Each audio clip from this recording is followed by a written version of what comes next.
তো বাজারে আম পাওয়া যাচ্ছে, পাকা আম আর কয়েকদিন পর তো পাওয়া যাবে না। আর তাই তোমার জন্য নিয়ে এসেছি দারুণ একটা রেসিপি, আম দই, যেটা দেখলে তোমরা খুব সহজে বানাতে পারবে। তো চলো দেখে নাও কীভাবে বানিয়েছি।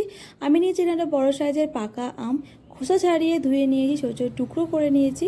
এবার এটা মিক্সিং জারে দিয়ে এটা ভালোভাবে ব্লেন্ড করে নেব। দেখো আমি এটা ভালোভাবে মিক্সিং জারে দিয়ে দিয়েছি। এবার এটা ভালোভাবে ব্লেন্ড করে নেব। দেখো খুব ভালোভাবে ব্লেন্ড হয়ে গেছে। একটা চামচের সাহায্যে দেখে নেব এটা কোনো দানা দানা আছে কি না। এখানে কোনো দানা দানা নেই। চলো এবার দুধটা গরম করে নিই। ওভেনে একটা কড়াই বসিয়ে দিয়েছি, নিয়েছি 500 দুধ। দুধটা ভালোভাবে ফুটিয়ে একটু ঘন করে নেব। ততক্ষণ দুধটা একটু ভালোভাবে নাড়িয়ে ফুটতে দেওয়া যাক, যাতে ও একটু ঘন হয়ে আসে। এটা কিন্তু মাঝে মাঝে নাড়াতে হবে। এবার চলো আমটা রেডি করা যাক। এবার ওভেনে একটা কড়াই বসিয়ে ওই যে ব্লেন্ড করে রাখা আমটা কড়াইয়ের মধ্যে দিয়ে ভালোভাবে হালকা নেড়ে ওভেনটা কমিয়ে দিতে হবে, যাতে একদম আমটা লেগে না যায়। আর এই জলটা যেন একদম শুকিয়ে যায়, এরকম যেন ঘন হয়ে যায়। আর এর মধ্যে কিন্তু কোনো কিছুই চিনি বা লবণ কোনো কিছুই দেবো না, এরকম ঘন করে ঠান্ডা হতে দেবো। দেখো এটা ততক্ষণ ঠান্ডা হতে চলো দেখে নিই দুধটা কিন্তু আমি ওভেনে বসিয়ে মাঝে মাঝে নাড়তে শুরু করেছিলাম, একদম হালকা ঘন হয়ে এসছে। এবার দেবো 2 চামচ চিনি তোমরা কম বেশি করতে পারো। এটা ভালোভাবে নাড়িয়ে নেব। দেখো অনেকক্ষণ নাড়ানোর পর দুধটা কিন্তু একদম ঘন হয়ে গেছে। এবার ঠান্ডা করতে দেবো কিছুক্ষণ। এবার নিয়েছি একটা পাত্রে দই। এই দইটা কিন্তু তোমরা মিষ্টি বা টক যাই নিতে পারো। আমি এখানে মিষ্টি দই নিয়েছি, 3 চামচের মতো নিয়েছি। ভালোভাবে ফেটিয়ে নেব। ফ্রিজ থেকে কিন্তু আগে বের করে রেখেছিলাম। এবার ঠান্ডা হয়ে রাখা আমটার মধ্যে দিয়ে দেবো ফেটিয়ে রাখা দইটা। এটা ভালোভাবে ফেটিয়ে নেব। চলো এটা খুব ভালোভাবে ফেটিয়ে নিয়েছি।